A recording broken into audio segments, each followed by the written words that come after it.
Okay, so what's going on, guys? Here's a video of my understanding of the unit circle and just kind of what helps me out. So a couple notes that you should know already from SOHCAHTOA is sine equals opposite over adjacent and cosine equals adjacent over hypotenuse, in case you didn't know, but that's just something important that you will need in your pre-calc class. So when I first start off with the unit circle, I'm going to start off with every single corner. So the first one is going to be 1, 0 for your x and your y. And then right across is the opposite. So now your x is negative, so -1, 0. And then at the top of here, your x and y flips. So now you got 0, 1. And same thing that happened at the bottom. Now your y is negative down here. So now it's 0, -1. And for your coordinate points at those points, it is going to be 0.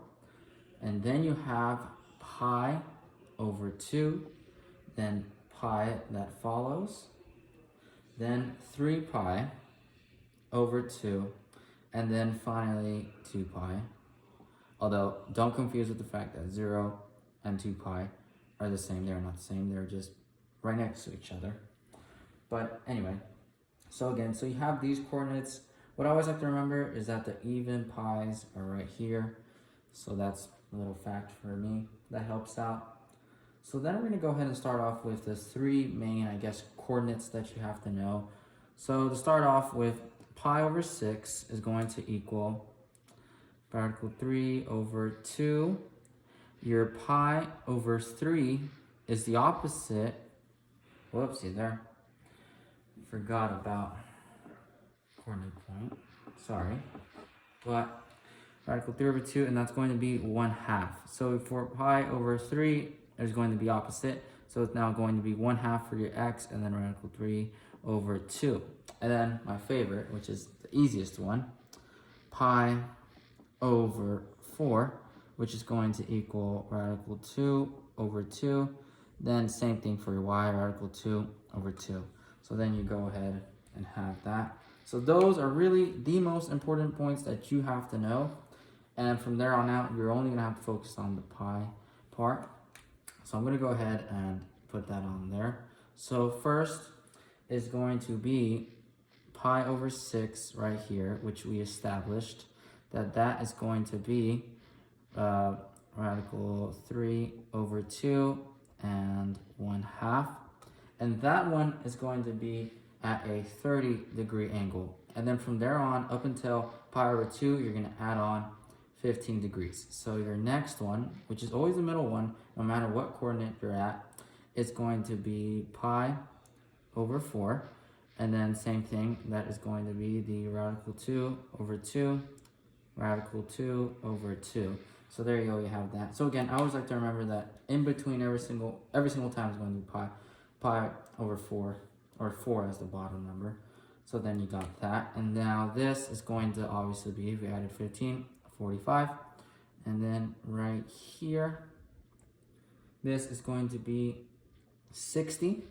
And now that is going to be your pi over 3, which your pi over 3 was again the opposite, 1/2 radical 3 over 2 of pi over 6. So again, you've got that going.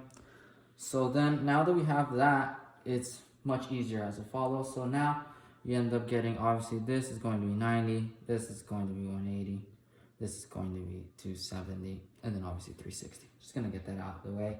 So now from here, your x coordinates are going to be negative. So now the first one, because it was on over here, and also at an angle of 120, remember, because we added 30 degrees to that angle. So now this is going to be -1/2 radical 3 over 2. And from pi over 3, you added 1. So now it is going to be 2 pi over 3. So then next as follows.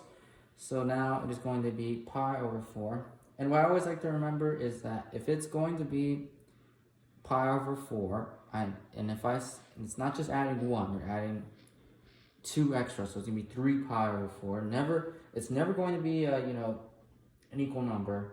It's always going to be, one over the other. But anyway, that's just something to remember in case you're ever doing a quiz. But again, that's going to be 120 and negative 1/2 radical power 3. And then next is going to be 3 pi over 4, as I had just said. So 3 pi over 4, and same thing applies here. Negative radical 2 over 2 and positive radical 2 over 2 for your y. And this is going to be 135, because again, you're adding 15 up until this point right here. And then this is going to be 5 pi over 6. So you're adding, what I like to say is that you're adding, what's it called?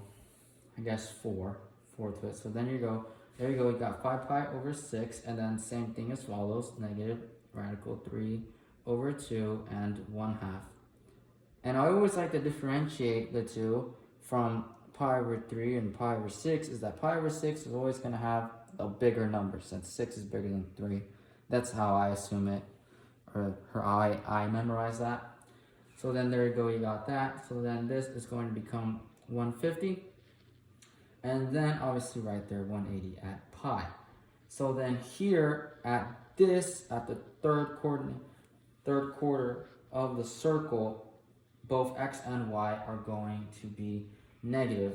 So now, and again, you could kind of see it start to connect that, you know, if pi over 6 was over here, well, guess what? We're going to have another pi over 6. So now this is going to be 7 pi over 6. And then here, again, x and y are going to be negative. So negative radical 3 over 2 and 1/2. And for this point, you added 30 again because you got the bigger chunk. So now 180, that's now 210 at that quarter point. And then again, every single time, your pi over 4 number is going to be in the middle.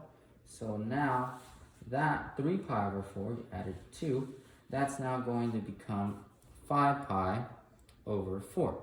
So then now 5 pi over 4 again is going to be negative radical 2 over 2 and then negative radical 2 over 2 for your y. And then of course you've got your final piece of resistance. And of course, like I said, you kind of see the lines, they connect to each other. So as you can see, and then that number is going to be, again, you're adding